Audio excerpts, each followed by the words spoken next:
Shalom, shalom, boa tarde. Hoje nós estamos no dia 3 do mês de março do ano 2021 e pelo calendário judaico nós estamos no dia 19 de Adar do ano 5781. E hoje nós estamos a 166 dias do ano 5781. E hoje nós estamos aí iniciando a tarde com a Torá e nós vamos para a nossa gota de sabedoria com o nosso Rebbe, Menachem Mendel, o tzadik da nossa geração, e portanto nós temos aí a nossa gota de sabedoria do dia de hoje, né?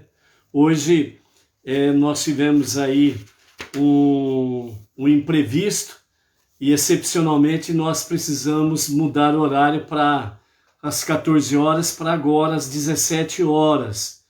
Mas isso foi devido ao imprevisto que nós tivemos aí, ok? Por isso nós mandamos aí um aviso, né, às pessoas de uma forma geral para saber dessa mudança de horário. Mas amanhã nós retornamos ao horário normal, às 14 horas, ok? Então,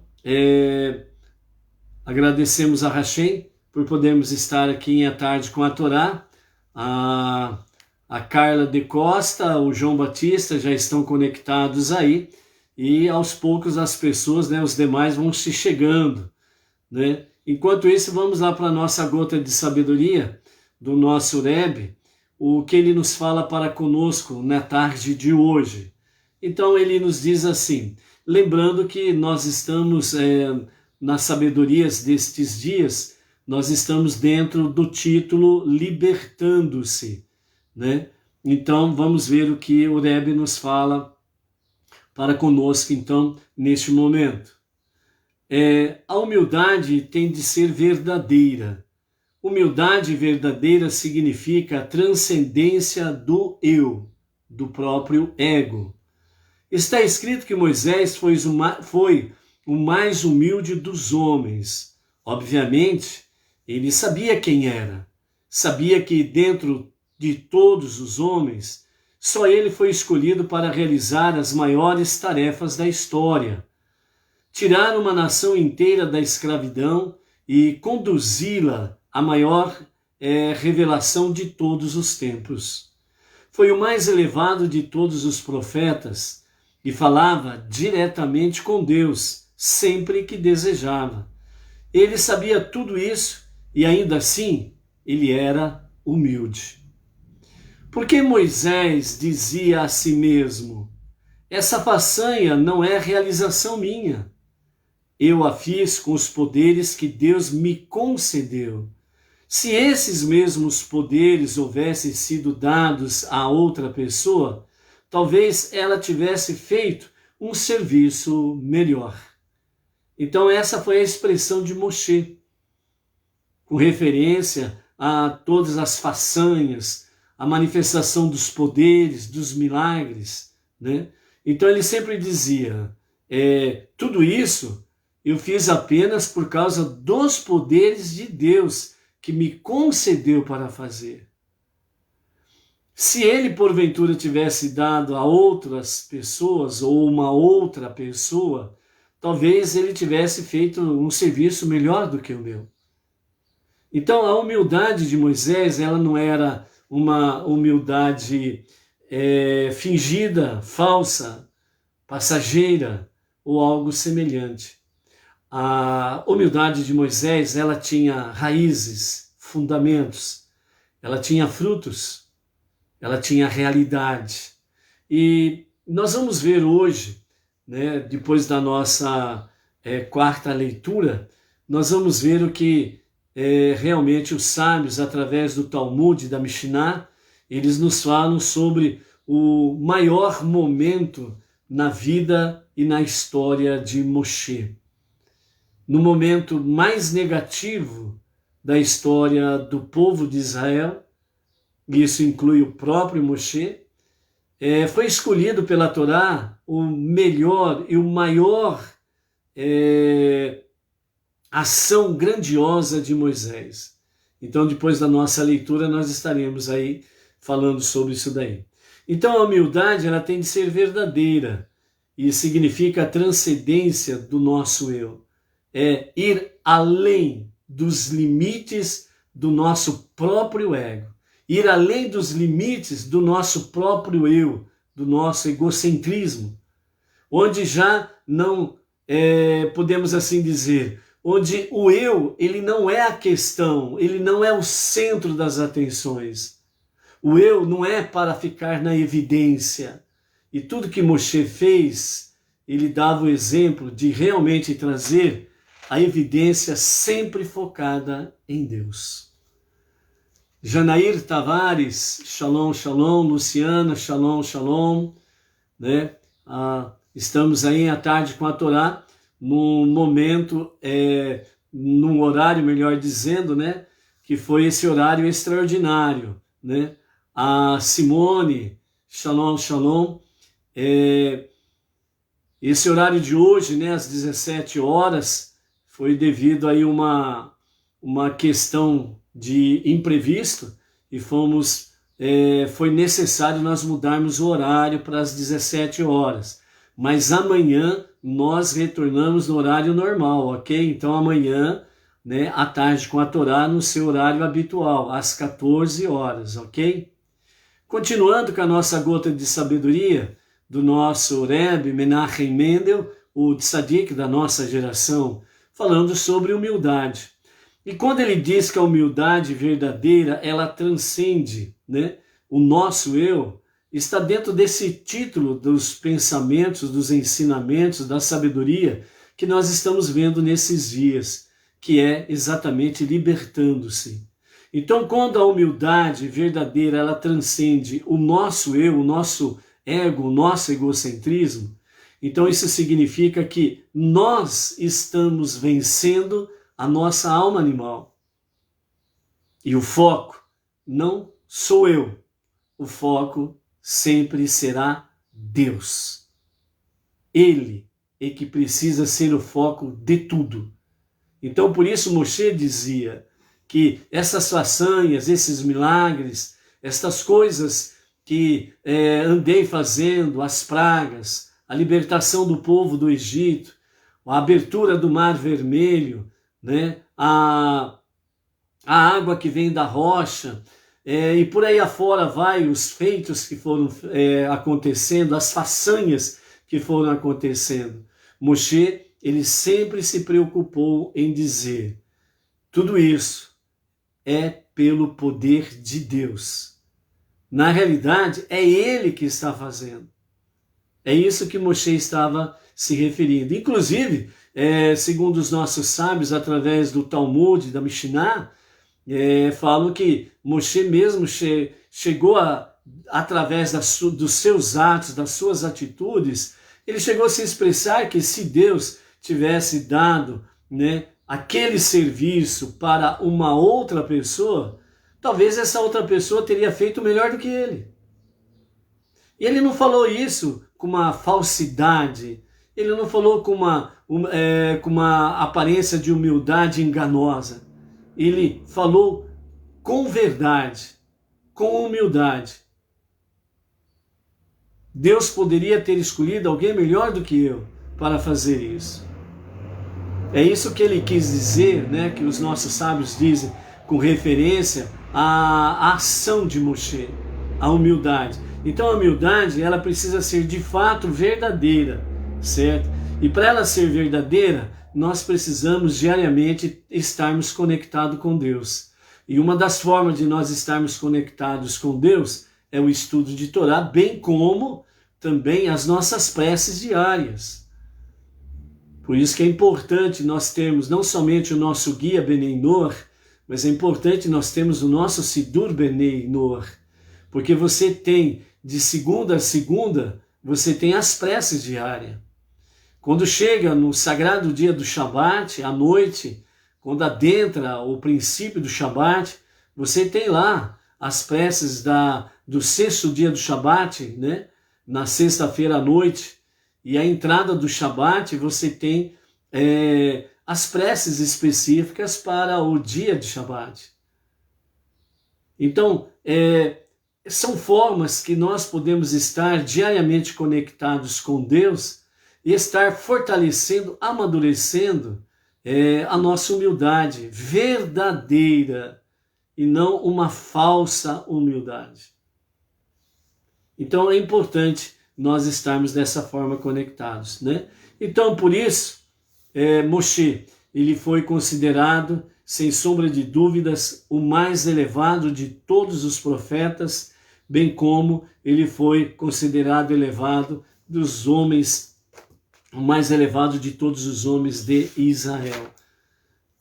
Certo? Porque a sua humildade, ela não era meia, ela era inteira e ela era verdadeira e transparente. Ok?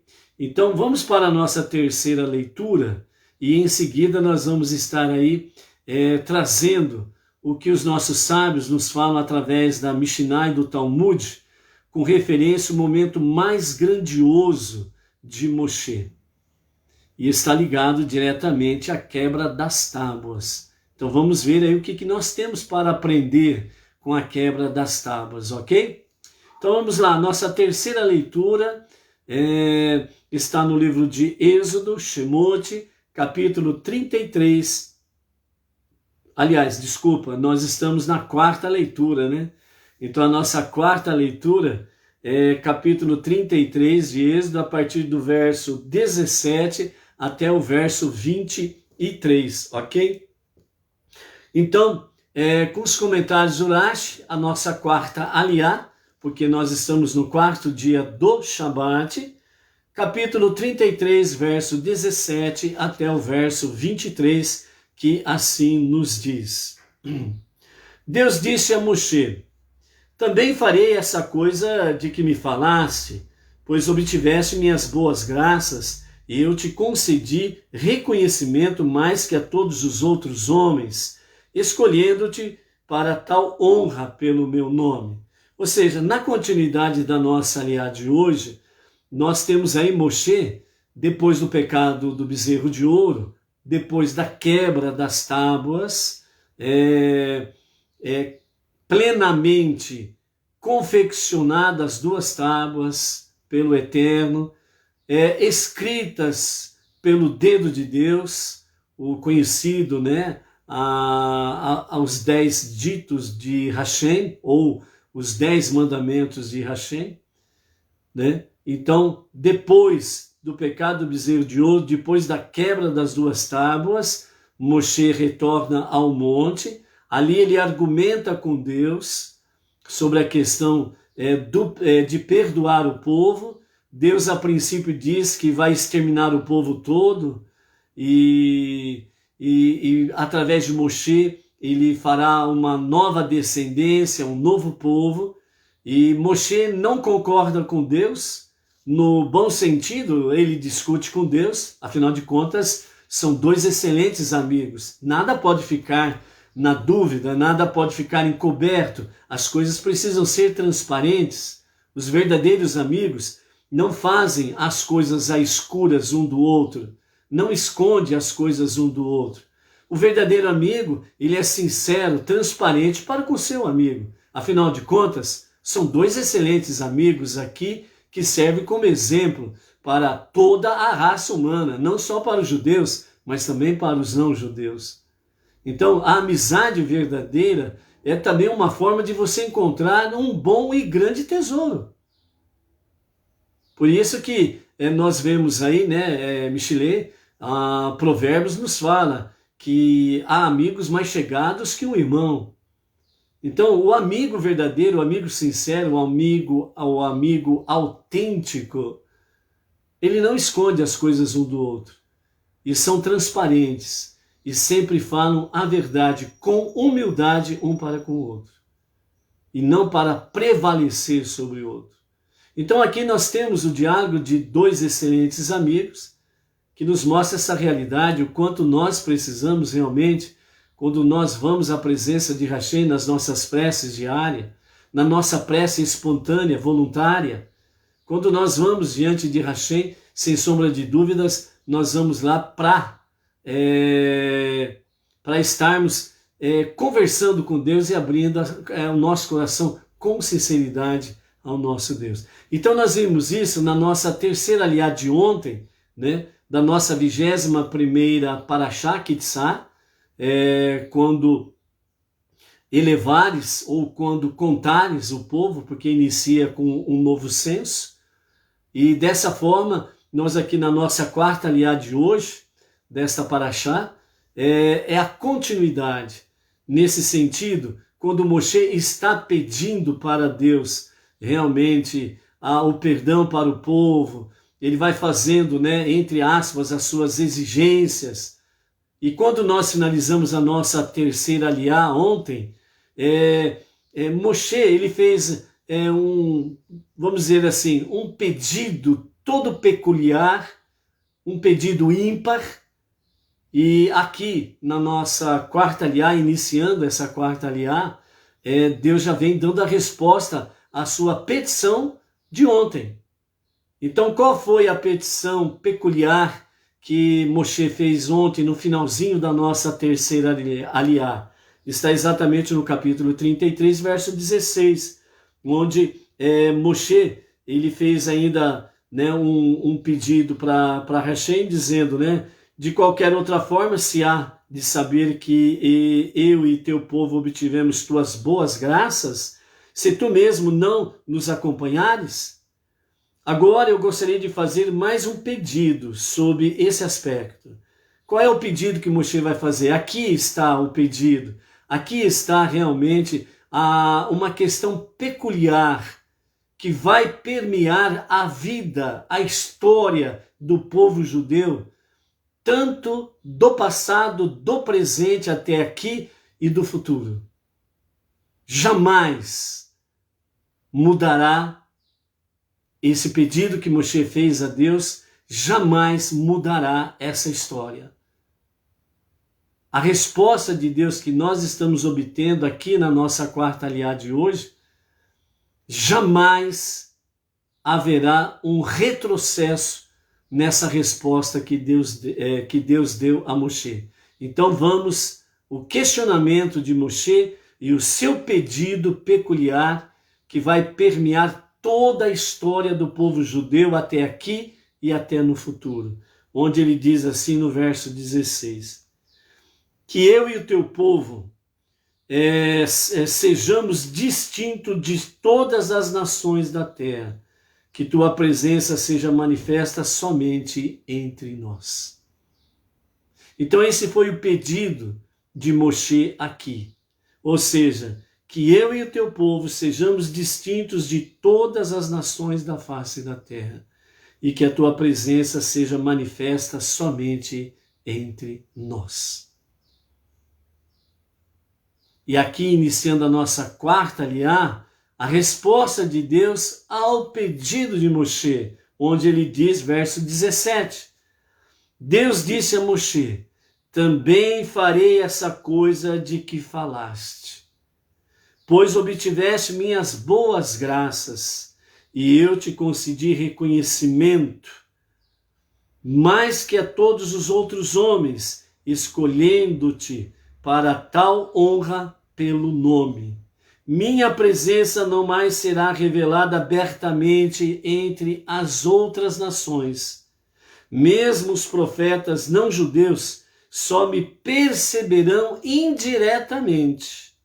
Notando que Deus acedia a seu pedido, Moisés fez ainda mais um. Ele disse, por favor, deixa-me ver tua glória. Mostra-me como revelas tua presença neste mundo. Então, no findar da terceira aliá, Moshe faz um pedido que envolve todo o povo, sem exceção, todo israelita, todo judeu, toda a nação de Israel. Que é exatamente o quê?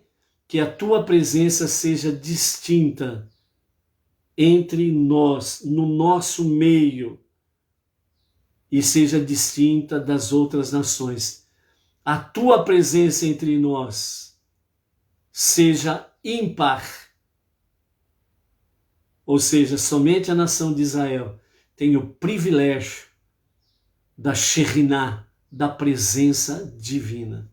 Por isso que depois lá em Devarim, Deuteronômio, nós vamos ver lá, entre outras coisas, Deus falando diretamente, né, para Moshe e ao povo judeu. Eu vos escolhi para ser de luz para as nações.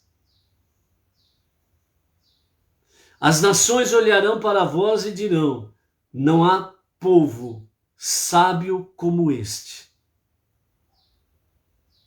Não há povo igual esse que Deus, o Deus deles, o Deus desse povo, se manifeste de forma tão real e presente.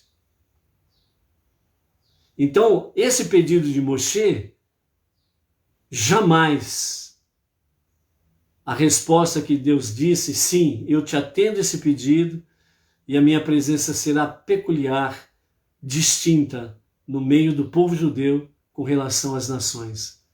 E por isso, até hoje, a presença divina no meio do povo judeu, aonde estiveram, mesmo fora da terra de Israel, e retornando para a terra de Israel depois de 14 de maio de 1948, que ainda não é o grande retorno, porque ele acontecerá somente nos dias de Mashiach, quando o justo e o verdadeiro Mashiach se revelar. E através desses milênios, essa presença divina tem sido distinta, única. E através do povo judeu, aqueles que estão entre as nações, não as nações, aqueles que estão entre as nações, que têm abraçado o monoteísmo, têm experimentado um pouco melhor da presença divina. Por quê? Porque têm andado ombro a ombro com os judeus, no serviço do coração, no serviço de amor para com Hashem. Mas as nações, elas não têm experimentado isso. Então, quando se fala por aí, nos segmentos religiosos, o meu país é de Deus. Não é. A minha cidade pertence a Deus. Não é. E nós estamos falando do Deus, nós estamos falando do Deus dos 5 primeiros livros da Bíblia.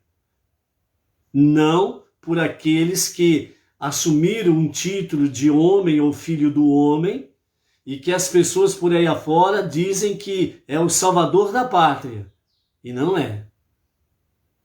Tanto nação como cidade, patati patatá, certo? Entre as nações, quando se fala que pertence a Deus, não é uma realidade de fato. Entre as nações, há grupos de pessoas que pertencem a Deus, porque abraçaram o monoteísmo e ombro a ombro com os judeus e estão prestando um serviço do coração, um serviço de amor a Hashem, baseado nos 5 primeiros livros com orientação rabínica. Por isso o profeta Abacuque ele diz que cada nação anda em nome dos seus deuses. Ok? Continuando. Logo em seguida, quando Deus dá essa resposta a Moshe, atendendo o seu pedido de que a sua presença, a sua Shekhinah, seria distinta em comparação às nações, ou seja, Israel desfrutaria da presença divina de forma peculiar, única, e as nações não. Então ele aproveita o barco, né, que Deus está falando sim, sim, sim, né? Então ele aproveita o barco e então ali aproveita a onda e já fala, mais um pedido te faço, né? Que eu possa ver a tua glória. Aí no verso 19, Deus então responde a Moshe com os comentários de Rashi. De fato chegou a hora de eu te revelar parcialmente como manifesto minha presença neste mundo. Quando rezaste a mim, agora mesmo, para que eu perdoasse o povo, supuseste que teu último expediente fosse invocar o mérito dos patriarcas. Contudo, possuo um bem mais elevado, a que se pode recorrer quando necessário. Qual é o recurso divino? A sua misericórdia. Portanto, farei todo o meu bem, isto é, meus atributos de misericórdia, passar diante de ti e proclamarei o nome divino diante de ti, para ensinar-te como rogar por esses atributos na oração. Quando o povo declara que minha misericórdia está sempre disponível, mesmo que o mérito dos patriarcas se tenha esgotado, posso ainda perdoar suas más ações. A prerrogativa de perdoar, evidentemente, continua sendo minha. Eu mostrarei clemência quando quiser mostrar clemência, e mostrarei misericórdia quando quiser mostrar misericórdia.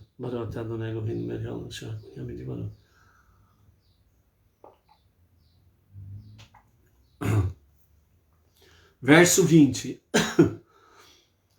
Ainda Deus diz: a fim de demonstrar como se invocam meus atributos de misericórdia na oração, apresentarei uma imagem de mim mesmo, como uma pessoa rezando com um chale de oração, talit e tefilim, e proclamando esses atributos. Depois ensinarás os israelitas a rezar dessa forma. Suplicarão minha misericórdia usando talit e tefilim. Porque o indivíduo só é capaz de pecar quando temporariamente se esquece de mim. E o talit e o tefilim são meios de recordar-me. Descreverei o que eu quero que faças, falando como se eu estivesse dentro do espaço, embora seja mais correto dizer que o espaço está dentro de mim, pois é minha criação. Não obstante, quando essa imagem passar diante de ti, não poderás ver meu rosto, isto é, o rosto dessa imagem, porque nenhum homem pode ver-me diretamente, nem sequer desse modo representativo, né? Então aqui é um modo representativo, né? Deus não se transformou em uma imagem, mas ele estava falando de uma forma representativa. Ele estava falando numa linguagem humana para que Moshe pudesse entender e todos aqueles que viessem posteriormente ler e estudar a Torá possam entender. Por quê? Porque de fato, né, e nós vamos ver já aqui na frente, o próprio Urashi fala que o raciocínio humano, ainda nessa dimensão que nós estamos, sem antes da plena redenção com Mashiach para o Olam Rabá, então esse nosso raciocínio do momento que nós estamos, é impossível nós compreendermos a realidade divina como ele é. Por isso, vimos aqui anteriormente, quem é Deus? Ele é o que ele é. Ponto. Então ele usa vamos dizer assim, ele usa uma linguagem figurativa para que Moshe e nós possamos compreender, né, essa revelação da sua glória, certo? Da sua glória. E os sábios já nos falaram e nós já aprendemos isso. Deus não tem perna, não tem braço, não tem rosto, não tem cabeça, essas coisas todas. Por quê? Porque ele está muito além desta realidade. Então a palavra humana, para nós compreendermos quem é Deus, o máximo que nós podemos chegar a entender é: Deus é Ein Sof, ele é o infinito. Como que você faz uma imagem do infinito? Entendeu? Continuando. Então, nenhum homem pode ver-me diretamente, nem sequer desse modo representativo, e permanecer vivo. Portanto, não permitirei que vejas, entre aspas, meu rosto. Compreender diretamente como eu manifesto minha misericórdia neste mundo está além da capacidade intelectual e vivencial do ser humano. Então, no momento, o homem não consegue compreender esta realidade, ok? Luiz Ribeiro, Itaquera, São Paulo, shalom, shalom. Continuando, verso 21.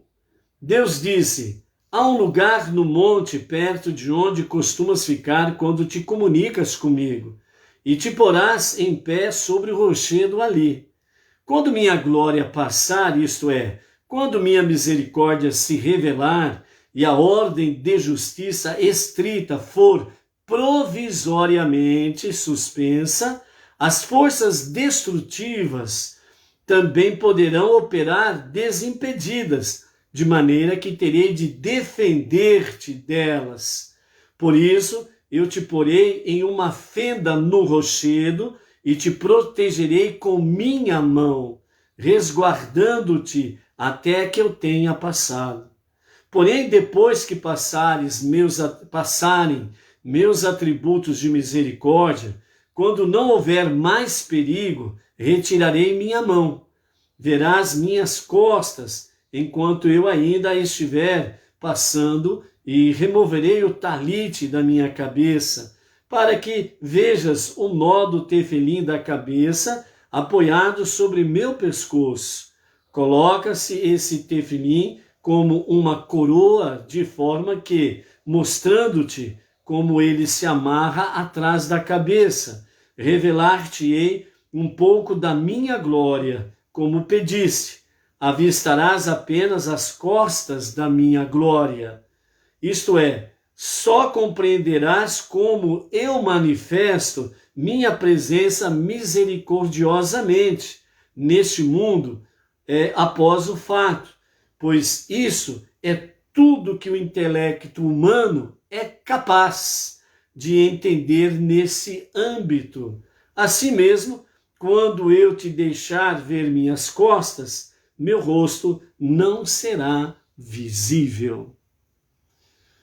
Aqui nós encerramos a nossa quarta aliá. Um primeiro ponto conclusivo dessa história.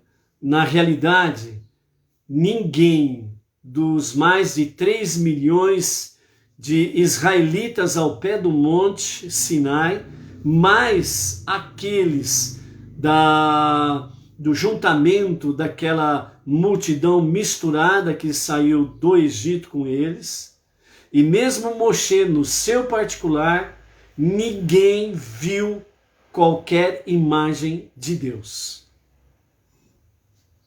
Mas o que é isso daqui que Deus mostrou para Moshe? Você simplesmente resume da seguinte forma: luz.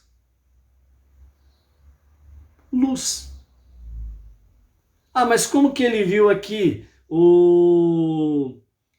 quando Deus aqui fala sobre o talit e o tefilim? Talit é o chale de oração, o manto de oração que todo judeu é ordenado a usar. O tefilim são os filactérios, né? As tiras com aquela caixa que vai à frente na testa e no braço, certo? As tiras de couro mais as caixinhas, onde lá dentro tem o Shema. Então, como que Moshe viu aquilo? Não podemos esquecer que, segundo os comentários de Rashi e dos nossos sábios, Deus estava mostrando uma figura representativa. Ele viu um braço. Ele viu algo parecido com o braço, algo parecido com a cabeça.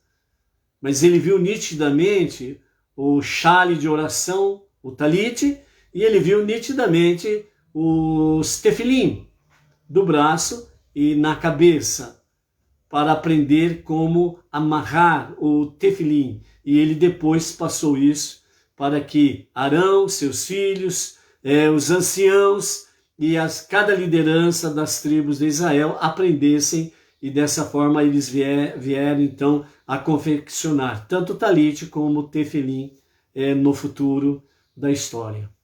Ok? Então é nesse sentido aí. Então, vamos para aquilo que o Talmud e a Mishnah traz para nós com referência ao momento mais grandioso ou glorioso de Moshe. Inês Martins, Pirajuí, shalom, shalom. Então, os nossos sábios trazem para nós, e o Rabino Yosef Jacobson, ele traz para nós sobre, baseado na Mishnah, no Talmud e nos demais comentários dos sábios, a seguinte reflexão: o momento mais grandioso de Moshe. O mundo quebra todos e depois alguns ficam mais fortalecidos nos locais quebrados, né? Então, Ernest Hemingway, ele disse isso daí. É um personagem importante aí na história americana, né? O mundo quebra todos. Então, o mundo em si, de uma forma geral, ele quebra as pessoas, né? E depois alguns ficam mais fortalecidos nos locais quebrados. Ou seja, é nesses momentos quebrados que as pessoas ficam, nesses momentos, vamos dizer, de maior intensidade de provas, testes, em que as pessoas se sentem como um esfarrapo humano, porque a prova e os testes foram fortes, né? Então ele se sentiu quebrado. Então, tem aqueles que reagem à situação e não se entregam. E assim, estes se tornam mais fortalecidos nos momentos em que eles foram quebrados, certo? Em outra linguagem, também, né, Provérbios fala, né, que o justo ele pode cair, mas ele se levanta. Ele não fica prostrado, entendeu? Então vamos em frente. A leitura da história que nós estamos aqui, nessa 21ª Parashá Kitzá, e nessas leituras diárias que nós estamos tendo até aqui, então nós vimos aí que a leitura da história registrada 2 vezes na Torá sobre a quebra das tábuas. Nós temos o primeiro relatório aqui no nosso livro de Shemot, e depois nós temos a segunda vez que é mencionado a quebra das tábuas, exatamente no 5º e último livro da Torá, Devarim, Deuteronômio. Depois que os judeus criaram um bezerro de ouro, Moshe quebrou as tábuas de pedras criadas por Deus, gravadas com os 10 mandamentos. Moshe e Deus, então, entre aspas, debateram a reação apropriada a essa transgressão. E então foi decidido que se o povo realmente se arrependesse, Deus daria a eles uma segunda chance. Moshe moldou um segundo jogo de tábuas de pedra, Deus as gravou com os 10 mandamentos e Moshe as entregou ao povo judeu. Porém, ainda há algumas perguntas que nos vêm à mente. Então nós temos aqui que realmente, entre aspas, né, depois do pecado do bezerro de ouro, Moshe e Deus entram num debate para que realmente qual a reação apropriada para essa transgressão e o que vamos decidir sobre isso. É interessante que os nossos sábios, né, eles trazem exatamente essa expressão. Moshe e Deus debateram a situação. E o que vamos decidir? Por que vamos decidir? Porque Moshe, quando ele sobe novamente ao monte depois do pecado do bezerro de ouro, ele sabe que ele precisa realmente estar junto de Deus para pedir em favor do povo, porque o povo cometeu um pecado em que esse pecado teve outras sequências de pecados e todos eles, né, a idolatria, o adultério, a prostituição, a entrega ao sexo, né, depravado, nas suas dimensões diversas. Então foi uma sequência de pecados que a pena é capital, a pena é a morte. E Moshe sabia disso. Ele sabia que o povo estava ali realmente condenado à morte. Se a justiça divina entrasse imediatamente em ação, não haveria tempo nem de piscar os olhos. Mas como Moshe ele quebrou as tábuas, então não foi concluído o casamento. não foi concluído o cerimonial de casamento. Então, as tábuas que representam toda a Torá, e portanto ela significava e significa ketubá, o contrato de casamento, então Moshe não entregou, então ele quebrou. Mas o povo estava debaixo de uma pena capital. Por isso que o atributo de justiça de Deus não entrou imediatamente em ação, porque Moshe quebrou as tábuas. Se eles tivessem recebido as tábuas na forma em que eles estavam, em pecado, e a condenação do pecado, a condenação é a pena capital, imediatamente todos eles morreriam. Então Moshe retorna ao monte. É momento de entrar, entre aspas, numa boa discussão com Deus, num bom debate, para que realmente o atributo de justiça não venha eliminar o povo. Então, nessa realidade, foi decidido que, resumindo, porque já comentamos ontem, né, e um pouco hoje já. Então, resumindo, o que foi decidido? Então foi decidido que se o povo realmente se arrependesse, Deus daria uma segunda oportunidade, uma segunda chance. Então isso foi uma grande bênção. Mas, porém, segundo os nossos sábios, através da Mishnah e do Talmud, diz assim, algumas perguntas que nos vêm à mente. Então vamos a essas perguntas que nos vêm à mente, certo? Principalmente 3 perguntas ou 3 aspectos aqui que os sábios nos trazem nesse sentido. Primeiro, Moshe, furioso ao ver um bezerro de ouro, construído pelos judeus como uma divindade, despedaçou as tábuas de pedra. Ele aparentemente sentiu que os judeus não as mereciam e não seria adequado dar-lhes esse presente divino. Mas por que Moshe teve de quebrar e destruir as tábuas celestiais? Ele poderia tê-las escondido ou devolvido ao seu Criador celestial, ponto final. Estaria dentro da nossa visão pequena? Estaria resolvido o problema? Parece que sim, né?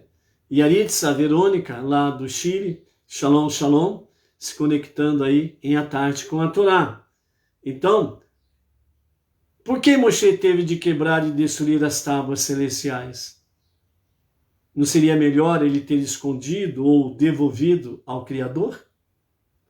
Segundo, os rabinos nos ensinam que as tábuas inteiras e as quebradas ficaram dentro da arca do pacto, a arca do testemunho.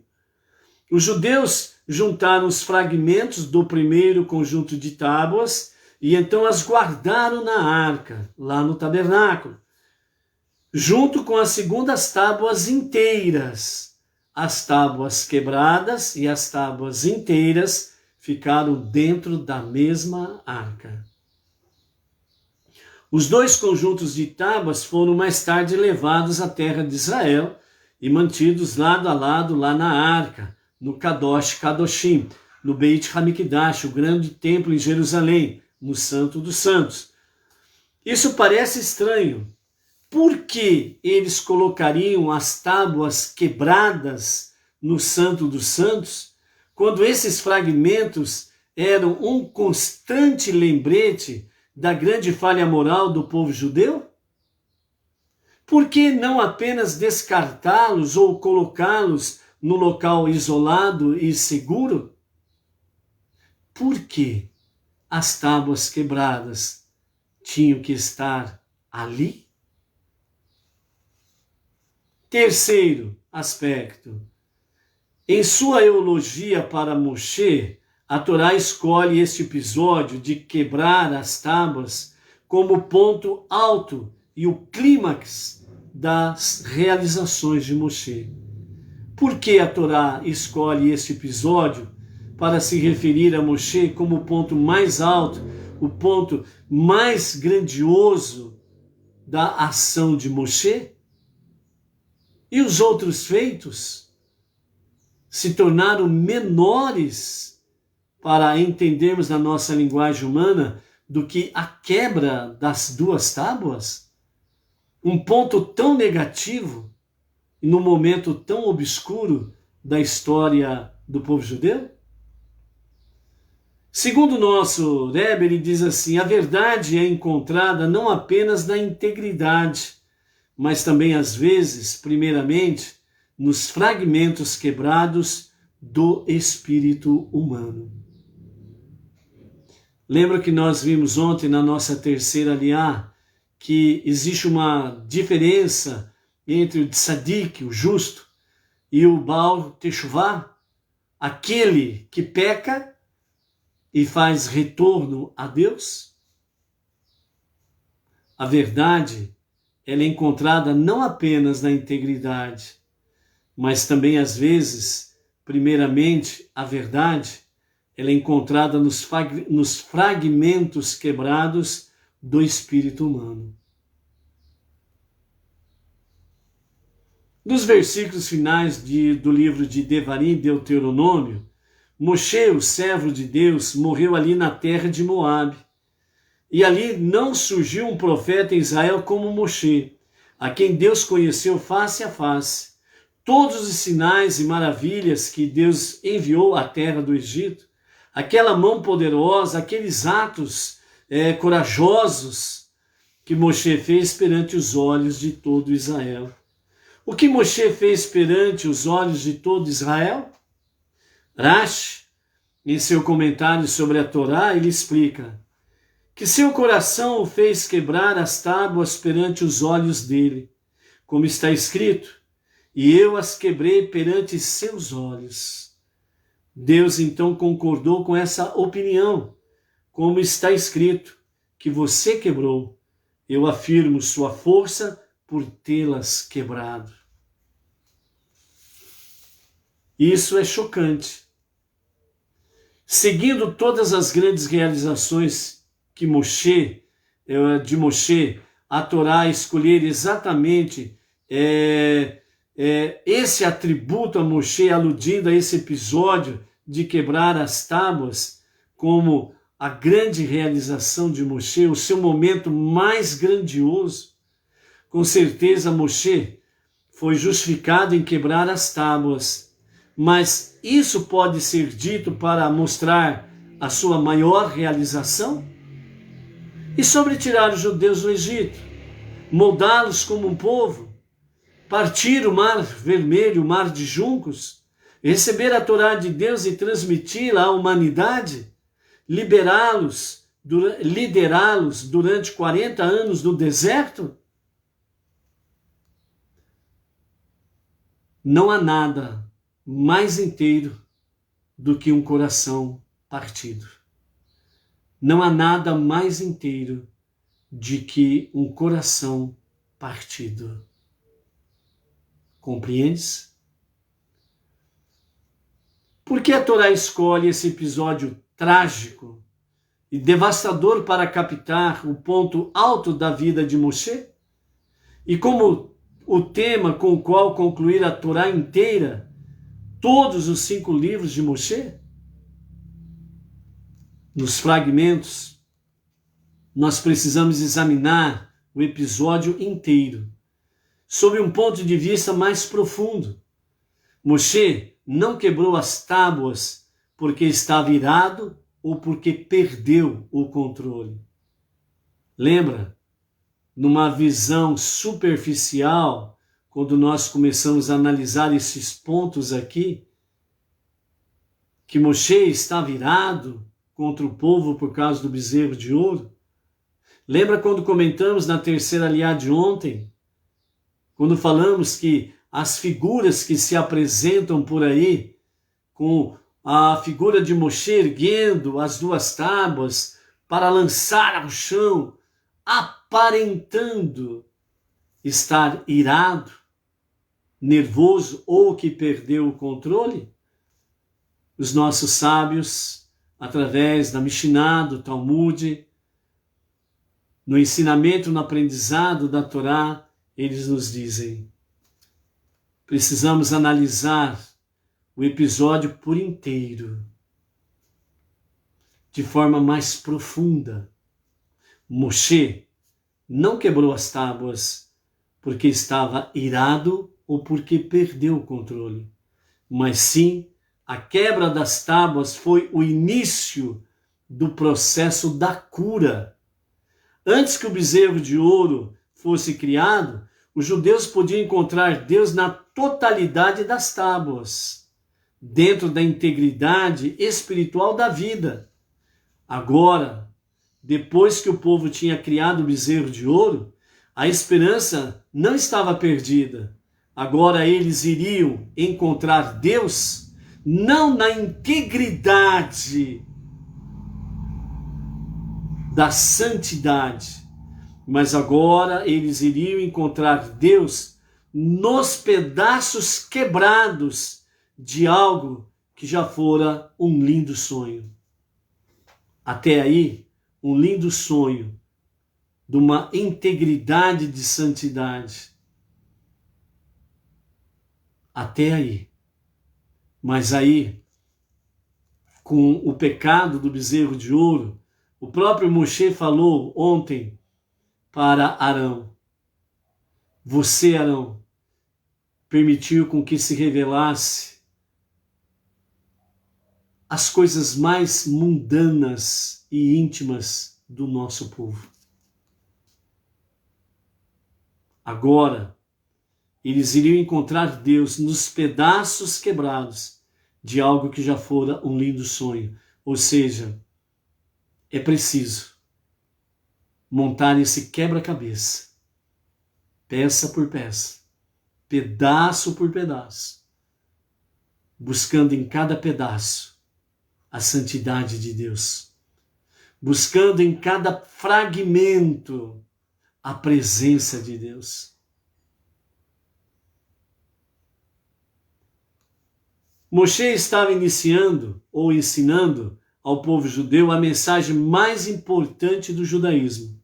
A verdade poderia ser moldada não apenas a partir da vida espiritualmente perfeita, mas também a partir dos pedaços quebrados da psique humana corrupta e desmoralizada. As tábuas quebradas também possuem a luz de Deus.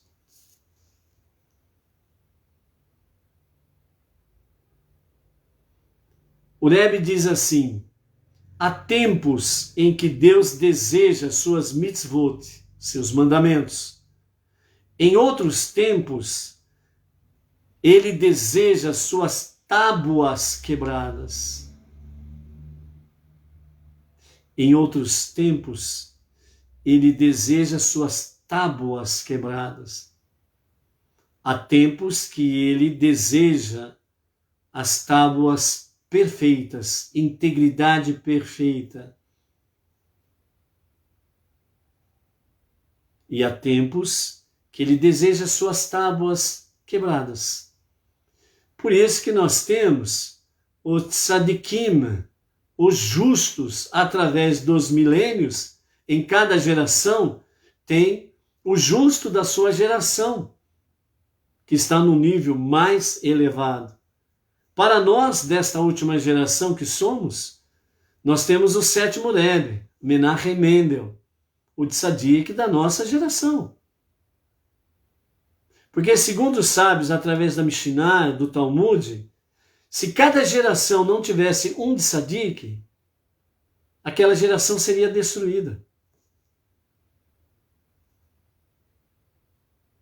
Então, dessa forma, as tábuas quebradas possuem também a luz de Deus. Vamos então traduzir isto para nós entendermos de uma forma bem simples. Quando o povo pecou o bezerro de ouro e Moshe retornou ao monte, nós vimos ontem, o que Moshe disse a Deus? Quando Deus falou que, vou exterminar o povo e vou fazer de você um novo povo. Moshe, um dos argumentos que ele usou para que Deus viesse dar deram o perdão e uma segunda oportunidade, uma segunda chance para o povo, uma das coisas que Moshe falou, disse: Senhor, não é porque eles pecaram que deixaram de ser o teu povo. Mesmo pecando, eles continuam sendo o teu povo e estão conectados contigo. Olha bem a profundidade da sabedoria dos nossos sábios, que trazem para nós a luz para este último tempo, o conhecimento dos mistérios da Torá. Senhor, mesmo pecando, eles permanecem o teu povo. Eles continuam conectados contigo. Não deixaram de ser o teu povo. Trazendo para nós, não judeus, para as nações. Por que você abraçou o monoteísmo? Porque hoje você vive o monoteísmo, o verdadeiro monoteísmo. Não esses monoteísmos que estão por aí, que são de meias verdades e meias mentiras. Onde em um lugar Deus é 3, em outro lugar Deus é 2.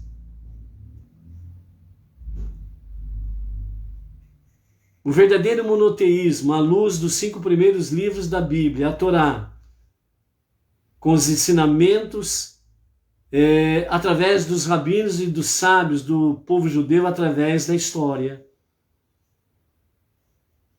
Trazendo então essa realidade, como diz o nosso Rebbe Menachem Mendel, estudando a Torá e trazendo para a nossa realidade presente.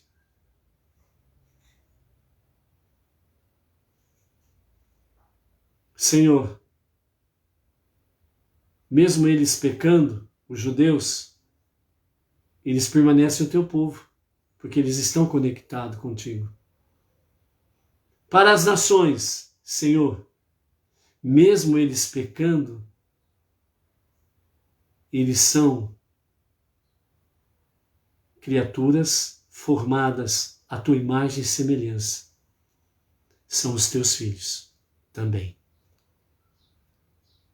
Ou seja, dentro da família de Deus, para podermos ficar de uma forma bem simples, dentro da família de Deus, os judeus, vamos usar no singular, o povo judeu é o filho primogênito de Deus, como está registrado no livro de Êxodo.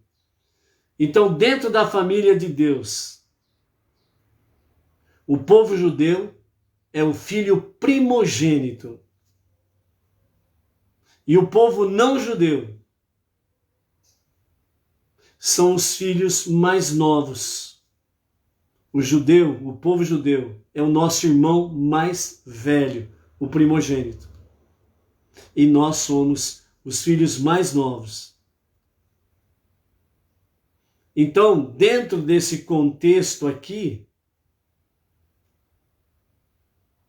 podemos dizer que Moshe estava também dizendo para Deus: Senhor, mesmo os não-judeus pecando, eles também são os teus filhos. E eles têm retornado e retornarão à conexão contigo, como o filho primogênito. Por isso, Sofonias 3:9. Todo não-judeu que abraça o verdadeiro monoteísmo, os 5 primeiros livros da Bíblia, estão ombro a ombro com os judeus, fazendo o quê?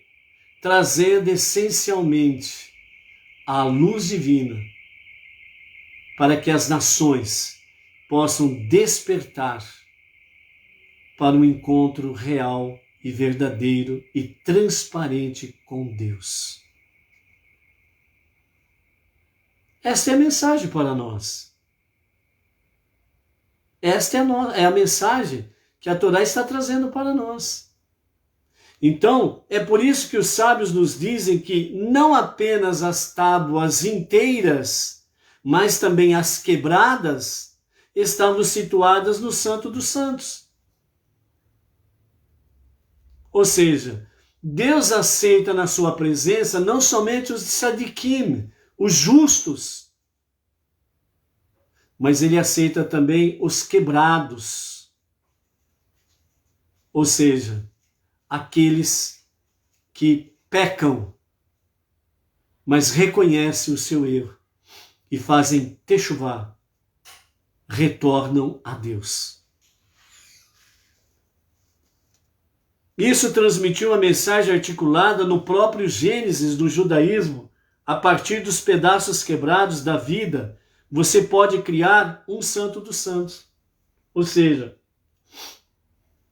assim como aquelas tábuas quebradas, as primeiras que Moshe quebrou e foram colocadas na Aron HaKodesh, na arca sagrada, junto com a tábua inteira, as tábuas inteiras, e as duas permaneceram no Santo dos Santos, no lugar mais íntimo e mais sagrado do Mishkan, do tabernáculo no deserto, e depois no Beit HaMikdash, o templo em Jerusalém.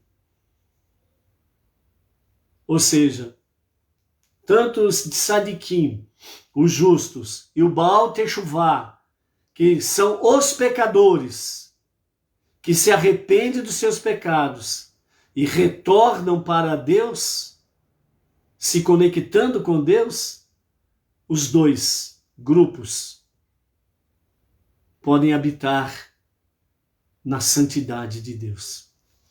Deus, assim dizem nossos sábios, Deus afirmou a decisão de Moshe de quebrar as tábuas. Deus disse a ele, obrigado por quebrá-las, porque as tábuas quebradas, representando os pedaços quebrados da existência humana, têm sua própria história para contar.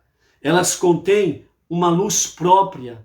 A verdade é encontrada não apenas na integridade, mas também, às vezes, primeiramente, nos fragmentos quebrados do espírito humano. Ou seja, segundo os nossos sábios, que nos falam através da Mishnah e do Talmud, que Deus disse a Moshe, obrigado por quebrá-las. Porque as tábuas quebradas, elas representam exatamente a existência humana. A existência humana de altos e baixos. A existência humana que se quebra diante da sua desobediência para com os mandamentos de Deus. Ele fica quebrado. Ele fica destroçado diante de Deus quando ele reconhece o seu pecado. E ele busca a presença divina para pedir perdão e retornar a sua conexão com Deus. Então ele retorna quebrado. E esse espírito humano quebrado, ele possui a sua própria história e ele possui uma luz própria. Porque aquele que experimenta de forma negativa desobedecer os mandamentos de Deus, mas ele se humilha, se arrepende com transparência, com honestidade, com verdade, esse retorno a Deus tem uma história para contar. Tem uma luz própria. Cada um de nós temos a sua própria história para contar.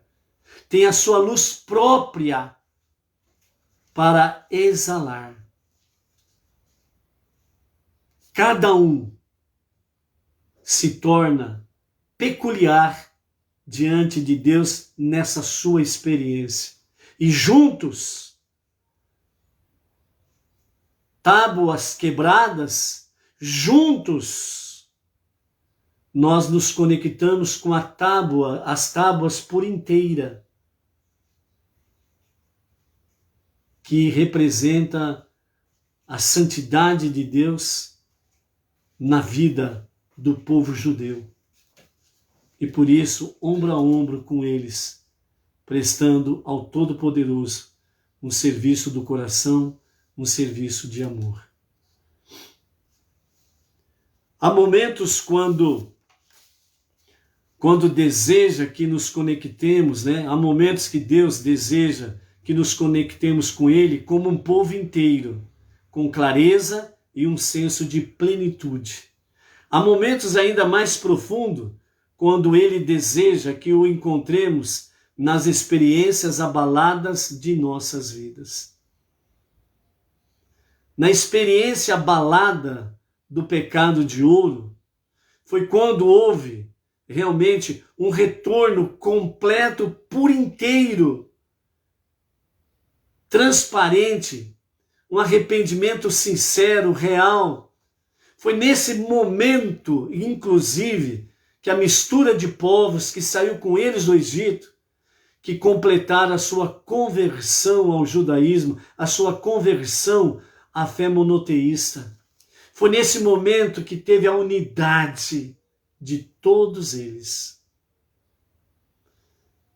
Há momentos ainda mais profundos, quando Ele deseja que o encontremos nas experiências abaladas de nossas vidas. Lembre que disse o profeta, Deus falando pela boca do profeta: buscar-me-eis e me encontrareis, quando me buscardes de todo o vosso coração.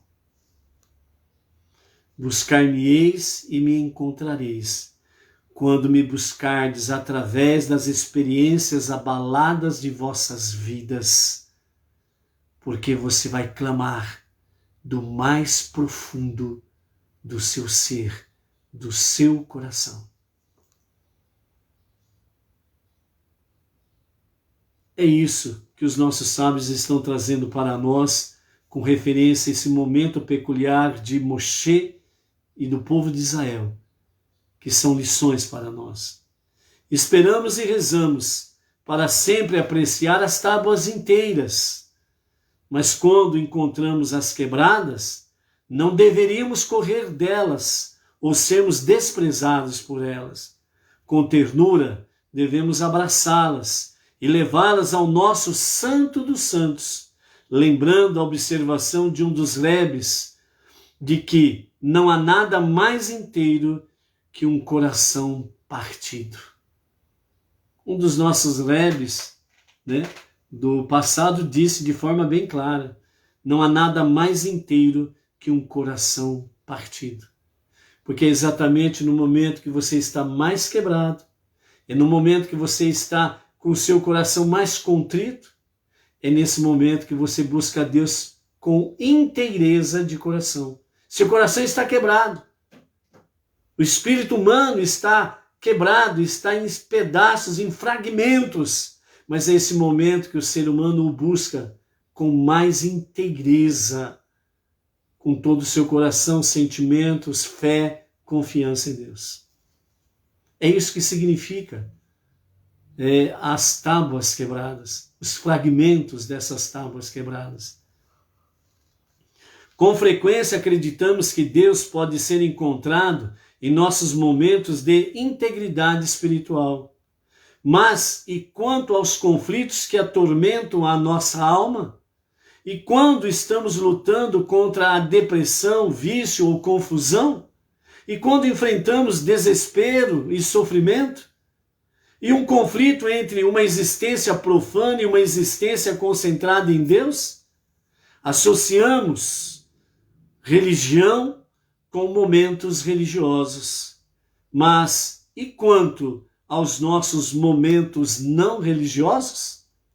O que Moshe conseguiu ao quebrar as tábuas foi a demonstração da verdade de que aquilo que chamamos de santidade pode ser conseguido da própria alienação de uma pessoa de Deus. A partir do próprio torvelinho de sua falha psicológica, espiritual, uma nova santidade pode ser descoberta. É como essa nota que a Torá escolhe culminar seu tributo à vida de Moshe. A maior realização de Moshe foi sua habilidade de mostrar à humanidade como podemos juntar nossos pedaços e como podemos transformá-los no lugar santo dos santos. Quando Moshe quebrou aquelas tábuas sagradas, ele para sempre permitiu a jornada das almas fragmentadas entre nós. Ou seja, no momento em que houve o quebrar das tábuas, foi o momento em que se abriu o caminho para uma elevação mais sublime, mais espiritual.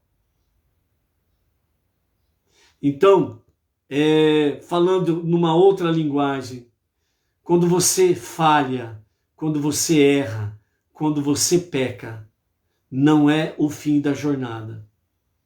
Há muitos segmentos religiosos por aí que o adepto, né, da sua religião, ele comete uma falha, comete um pecado. O que acontece? Os seus dirigentes fazem o quê? Os próprios membros da comunidade fazem o quê? Não, esse não pode ficar mais entre nós. Pode expulsar. Excomunga ele. Manda ele para o esquinto dos infernos. Como falam alguns lugares aí. E aquelas pessoas são expulsas ali como farrapos humanos. Não tem mais esperança. Deus virou as costas para ti. Agora você é apenas um boi de piranha. E não é isso que a Torá nos ensina. Não é isso que nos ensina a ação de Moshe ao quebrar as primeiras 2 tábuas. Resumindo e terminando a nossa aliá. Quando nós somos sinceros, verdadeiros, autênticos para Deus, não significa que nós não vamos errar nunca mais. Não significa que nós vamos ser perfeitos da noite para o dia, como algumas pessoas querem e procuram exigir de você, mas elas mesmas são as mais imperfeitas do que você. São mais imperfeitas do que você. Mas a nossa lição é que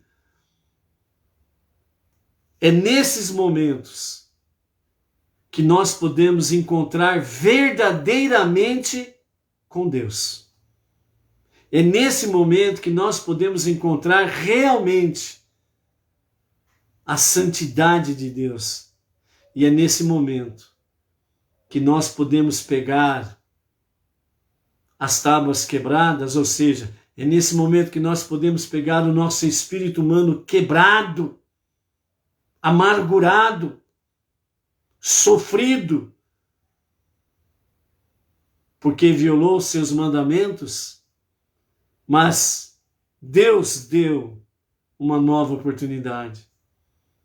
Havendo verdadeiramente arrependimento, então você pode pegar todo esse quebrar de si mesmo e elevar na presença da santidade de Deus. E você continua sendo povo de Deus, integrante do povo de Deus. Não deixe que falsos líderes, tem liderança, amados, que estão misturados com prostituição, tem liderança que estão misturados com idolatria, tem liderança que está misturado com feitiçaria, tem liderança que o seu Deus é o seu bolso, o seu dinheiro, a sua riqueza, a sua posição social. Tem liderança que tenta demonstrar muita graça divina, mas na realidade vive uma desgraça, porque quando ele chega em casa, a máscara cai e eles se revelam verdadeiramente as próprias desgraças que são para si mesmo. E as suas casas, suas famílias, é um verdadeiro inferno.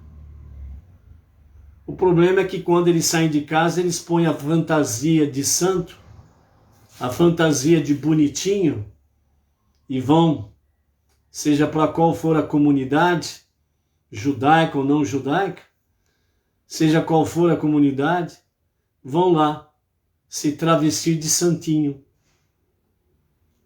Só falta fazer aquele santinho que nem os políticos fazem na época de política, né? Ó o meu santinho aqui. Apesar que tem alguns aí que fazem, né? Ó, leva a minha foto para casa, aí põe lá na sala da sua casa e vai vir muitas bênçãos sobre a tua vida. E ingênuo ou não, apesar que eu duvido muito, né? Porque ingenuidade nos tempos de hoje é difícil de acreditar, viu?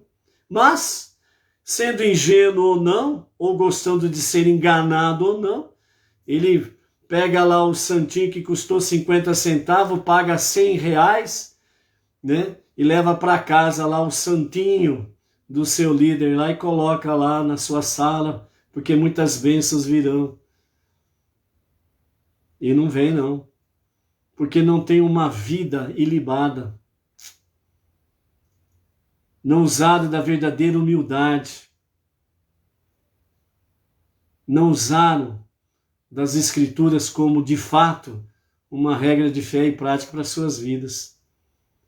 Então, por isso, amados, nós sim precisamos, cada dia do nosso momento, aprendermos as lições das tábuas quebradas.